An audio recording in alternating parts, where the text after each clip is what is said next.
प्रदेश में खंडवा लोकसभा और 3 विधानसभा सीटों के उपचुनाव में बीजेपी ने पूरी सरकार को झोंकने की रणनीति तैयार कर ली है। इन उपचुनावों में प्रदेश मंत्रिमंडल के 20 मंत्रियों और 70 से ज्यादा विधायकों की ड्यूटी लगा दी गई है। देखिए खास रिपोर्ट। उपचुनाव को लेकर बीजेपी ने कमर कस ली है और ऐसा हम इसलिए कह रहे हैं क्योंकि इन उपचुनाव के लिए बीजेपी ने 20 मंत्रियों और 70 विधायकों की ड्यूटी लगा दी है। इससे साफ है कि बीजेपी इन उपचुनाव में अपनी पूरी ताकत झोंक रही है और विपक्ष को कहीं से भी मौका न देने की रणनीति बना रही है। खंडवा लोकसभा में 8 विधानसभा सीटें आती हैं। इसके अलावा 3 विधानसभा सीटों पर चुनाव है। हर सीट पर मंत्री और विधायकों को जातिगत समीकरणों के हिसाब से लगाया जा रहा है। प्रभारी मंत्रियों के साथ ही अन्य मंत्रियों और विधायकों की टीम बनाई गई है, जिन्हें सेक्टर में बांटकर जिम्मेदारी दी गई है। खंडवा लोकसभा सीट की जिम्मेदारी विजय शाह, कमल पटेल, इंदर सिंह परमार, हरदीप सिंह दंग, उषा ठाकुर, तुलसीराम सिलावट, यशोधरा राजे सिंधिया के साथ मोहन यादव को सौंपी गई है। वहीं पृथ्वीपुर विधानसभा सीट की जिम्मेदारी मंत्री गोपाल भार्गव, अरविंद भदौरिया, विश्वास सारंग और साथ ही प्रद्युम्न सिंह तोमर संभालेंगे।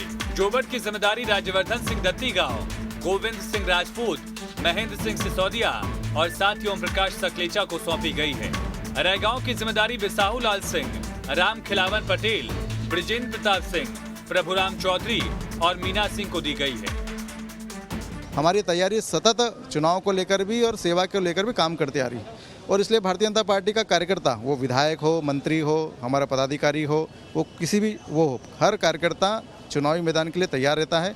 निश्चित तौर पर इसमें हमारे कार्यकर्ताओं की व्यवस्था रहती है, कार्यकर्ता काम में लगता है।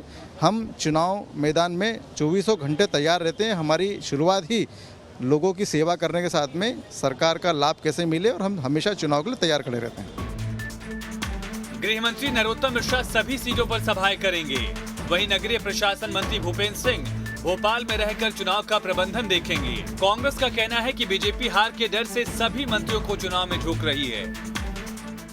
जिस प्रकार दमोह उपचुनाव में भाजपा ने पूरी सरकार को उतार दिया था, वैसी तैयारी 4 उपचुनाव को लेकर भी की जा रही है। पूरी सरकार के तमाम मंत्री 4 उपचुनाव वाले क्षेत्रों में लगेंगे, उनकी ड्यूटियां लगा दी गई है। सारे विधायकों की, भाजपा सांसदों की, नेताओं की ड्यूटी लगा दी गई है। अब वल्लभ भवन इन 4 उपचुनाव क्षेत्रों में स्थानांतरित हो जाएगा। सरकार पूरी इन क्षेत्रों में नजर आएगी। जनता सरकार के नुमाइंदों से मिलने के लिए भोपाल चक्कर काटेगी, लेकिन सारे नुमाइंदे चुनाव प्रचार करते नजर आएंगे। सरकार नाम की चीज अब कोई भोपाल में नजर नहीं आएगी। इससे पहले भी हुए उपचुनाव में मंत्रियों और विधायकों को लगाया जाता रहा है। इस बार के उपचुनाव 2023 के विधानसभा चुनाव से पहले काफी महत्वपूर्ण माने जा रहे हैं। इस कारण बीजेपी ने इसमें पूरी ताकत झोंक दी है। मध्य प्रदेश में 4 सीटों के उपचुनाव भाजपा के लिए प्रतिष्ठा का प्रश्न बन गए हैं और इसी कारण 20 मंत्रियों और 70 से अधिक विधायकों की चुनाव में ड्यूटी लगाई गई है। 1 महीने ये लोग इन्हीं चुनाव क्षेत्रों में रहकर भाजपा के लिए काम करेंगे। भाजपा इन चुनावों को सत्ता का सेमीफाइनल मानकर चल रही है। 2023 के पहले ये चुनाव भाजपा के लिए कितने जरूरी हैं, इन मंत्रियों की ड्यूटी लगाने से ये साफ हो रहा है। वीडियो जर्नलिस्ट अनवर के साथ नितेंद्र शर्मा, न्यूज स्टेट भोपाल।